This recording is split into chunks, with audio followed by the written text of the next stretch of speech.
Vítam vás pri školení Úvod do kybernetickej bezpečnosti. Školenie bude mať 3 základné bloky a bude koncipované tak, aby bolo jednoducho pochopiteľné a zrozumiteľné nielen pre ITčkárov, ale aj pani účtovníčku, marketingového riaditeľa či ktoréhokoľvek radového zamestnanca. Existuje mylná predstava, že bezpečnosť musia riešiť len veľké podniky a korporácie. Malé a stredné podniky si často povedia, že koho by len zaujímali ich dáta a sú v domnení, že im kybernetické útoky nehrozia. Avšak malé a stredné firmy predstavujú 99% všetkých spoločností v Európskej únii. Nie je preto prekvapujúce, že vo viac ako 70% prípadov sa obeťami narušenia bezpečnosti stávajú práve oni. Kybernetickí zločinci pritom nemusia cieliť konkrétne na vašu firmu. No ak ste akýmkoľvek spôsobom pripojení na internet a ak vaša sieť, servery, aplikácie, údaje, počítače a mobilné zariadenia nie sú správne chránené, môže dôjsť k ich napadnutiu a následne k úniku alebo strate dát, údajov či informácií. Možno sa pýtate, že prečo by ste ich mali zaujímať práve vy a na čo by im boli vaše údaje? Tak len niekoľko ideí.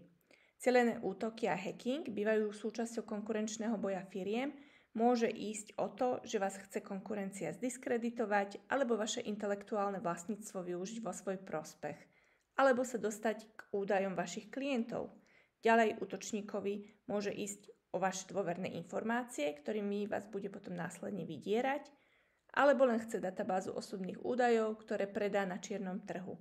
Tak napríklad za súbor bežných osobných údajov o jednej osobe môže dostať okolo $20, ak hovoríme napríklad o medicínskych dátach, tak až 50.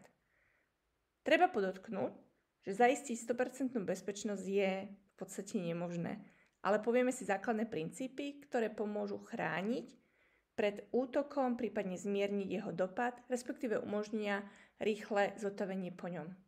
Tak poďme na to. Školenie bude rozdelené do 3 hlavných blokov. V úvode sa zoznámime so základnými princípami bezpečnosti, zoznámime sa s hackermi a ich motívami a povieme si o aktuálnych hrozbách a technikách útočníkov. V druhej časti si vysvetlíme tzv. Best practices bezpečnosti vo firmách a v tretej časti tieto best practices alebo overené postupy prepojíme s vašim súkromím a bezpečnosťou mimo firmy. Poskytnem vám aj užitočné odkazy na rôzne externé zdroje a služby, ktoré si môžete vyskúšať. Po každej časti bude nasledovať krátky kvíz na zopakovanie a na konci záverečný test. Po jeho úspešnom absolvovaní obdržíte certifikát. Toto školenie môže slúžiť ako vstupné školenie pre každého zamestnanca vo firme alebo ako periodické preškolenie za účelom zvyšovania povedomia o kybernetickej bezpečnosti.